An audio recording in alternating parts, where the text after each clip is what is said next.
All right, this is what else is interesting to us this morning. That is brought to you by Grand Prix Motorsports. If you're looking for the original motorcycle, talking about the Indian motorcycle, you can find Grand Prix Motorsports located off of County Line Road and Santa Fe.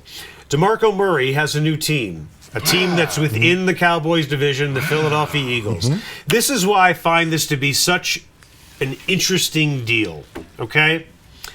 What has happened, and we've talked about this in the past. This has been talked about on Sports Talk Radio. It's been talked about here. It's been talked about in columns.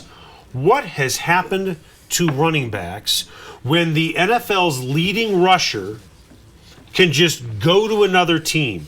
The year before, LeSean McCoy, the NFL's leading rusher, can go to another team. Has the running back position just become so irrelevant that it really doesn't matter who's in the backfield anymore? And let's not talk about salary cap, because let's face it, if Jerry Jones really wanted DeMarco Murray, he probably could have had him. Right, he could have brought a truckload of money early and locked him up. I feel like, get off my lawn right now. I'm an old guy with gray hair, and I remember being a little bitty kid watching the black and white TV and watching Jim Brown run through the screen and going, man, that man is scary, Dad. Right. So I love running backs, but the NFL doesn't love running backs anymore. They're useful players, but back in the day, they were the stars, and now they're no different than linebackers or cornerbacks or any other position out there. I think they're more interchangeable, but you still need a good running back. Yes. And if you're a good running back, you still get paid. Marshawn Lynch, $10 million a year on his new contract. DeMarco Murray, $8.4 million a year over 5 years. LeSean McCoy, $8 million a year. Adrian Peterson making $13 million, well, scheduled to make $13 million a year. So if you're a good running back, you still can get paid. So it's not, people have talked about it being devalued and no one wants to pay running backs anymore. That's not the case. If you're great, they'll pay you. I just think this is more interchangeable than it ever was before. And if you're Jerry Jones, I've got 3 first-round picks on my offensive line. I can plug in someone else there, save some money on the salary cap, and get close to the same amount of production.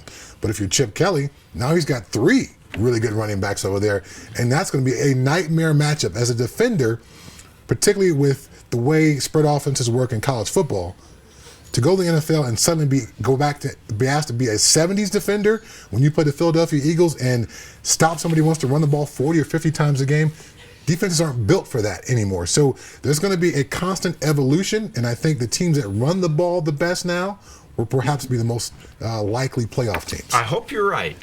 And I think I need to emphasize this as a longtime lover of the running game. When I watch Oregon play, where Chip Kelly's history is, and they play at a pace, and we all know that.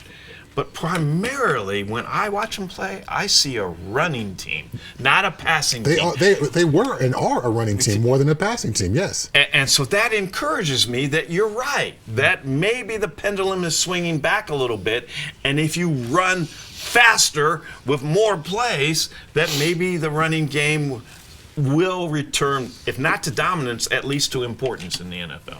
I think it will, because it's another way of gaining an advantage. When everyone else is building defense to stop the pass, and those defenses are getting better at that, then why try to beat what everyone else is doing?